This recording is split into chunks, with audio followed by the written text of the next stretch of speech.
काय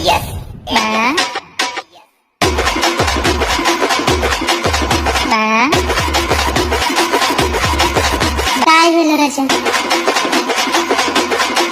नमस्कार भावांनो, नाव माझं उमेश आणि तुमचं सर्वांचं स्वागत आहे डोक्याच्या केसापासून तो ओढ्याच्या जिभेपर्यंत कचकन. छान भाऊ, स्वागत करा. आणि आजची व्हिडिओ एवढी खतरनाक होणार आहे भावांनो, जर ताईने बघितलं तर ताई पण मला बोलेल, बाळा काय होतंय तुला, का रोस्ट केलं मला, असं करतात का माझ्या राजा? काय झालं राजा?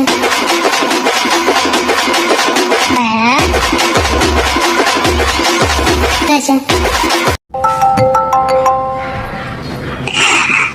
I love you, बाळा